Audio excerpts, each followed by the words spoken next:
Hello, today I want to talk to you about lining up my blocks to make this print roof shingle rookery. On the face of it, lining up the blocks isn't too tricky a task. It's a background block, which is the woodblock, and then it's a finely cut lino block that sits on top. But there is one thing that's important, and that is getting the level here. This line runs sympathetically with the shape of the wood, so it matters that that's in the right place. So there is some registration to do. So the first thing I'm going to do is to make sure that my background block is secure so that it's not moving about when I'm trying to work out registration. Now I'm going to print these on the tabletop using the registration device that we make. This mimics what I have in my printing press, so it's kind of the approach I would be using with my Albion printing press as well. We have a whole playlist on this channel about using the registration device if you're interested in looking at it in further detail. So I want to fix my woodblock into place, and what I'm going to do is I am going to use a couple of strips of foam board. In traditional letterpress printing this would be called furniture, and what it does is just to wedge that block solidly into place. So it's a nice tight fit, and these are just scraps of foam board. You could do it with cardboard, corrugated card, something like that. Anything that you can cut to size that's just going to hold things secure. So you can see I've got it in the bed there, and I've got it nice and firmly in place.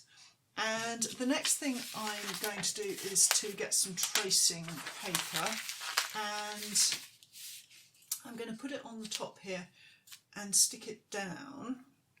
And I might need to use this tracing paper again later to work out the position of another block, so I'm going to take the time to make sure that after I've taken it off the registration device, I've got marks on it so that I can put it back in the same place later if I need to use it again, as I think I might need. So I'm just going to stick it down.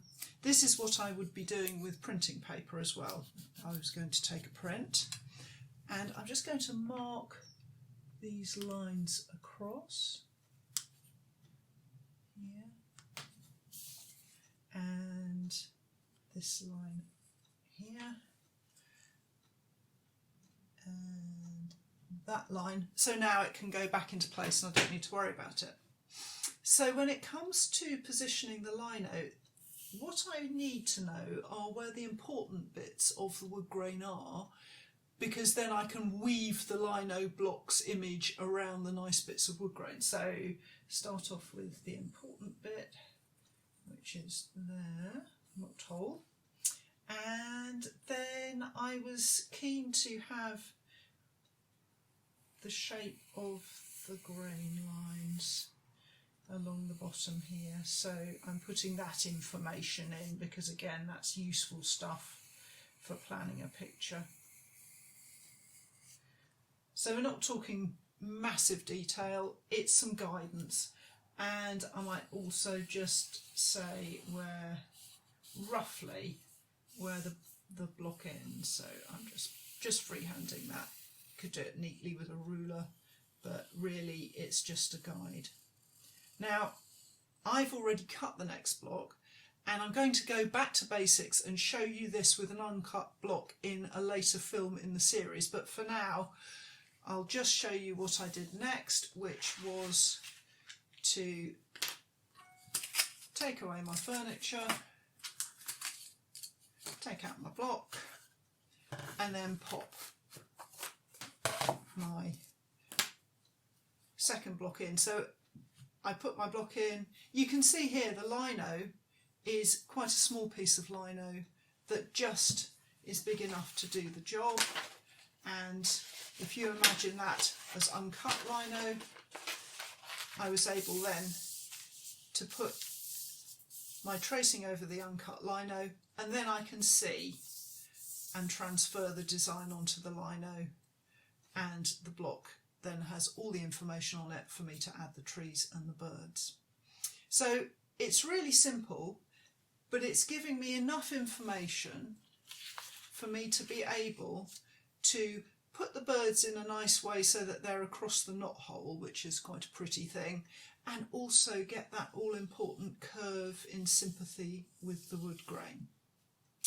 So in the next film, I'm going to be printing this up, and I'm going to be talking about things to burnish the back of the print when you're taking a print, and how it's important to use the right tool, and how different things from wooden spoons to barons give different results. So before I go, the last thing I'm going to do is roll out some ink ready for printing next time. So here I have my ink ready to roll out, and this is for the trees and the birds. I thought I would go a little bit darker for contrast in the printing film that I'm going to do next time. So I've got oil-based ink here and my roller, and I have information about oil-based inks on my Reduction with Lino playlist, and that's episode 5 if you want to know about oil-based inks and additives and stuff like that. So all I'm going to do now is to roll out the ink. So I'm going to nip a little bit of ink there and start rolling out.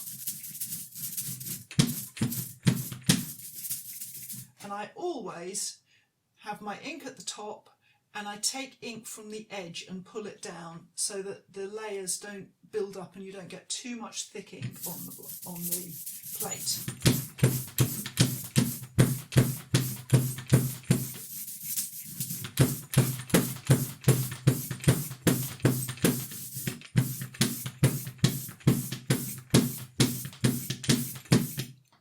There we go. And you can hopefully see there that I have a nice cohesive layer on my roller ready for my next film, which is going to be all about printing. So thank you very much for watching. Don't forget to subscribe to the channel if you want to make sure that you see every episode of this series, and if you like the film, please hit the like button because that really helps. Thanks a lot, and I'll see you again soon.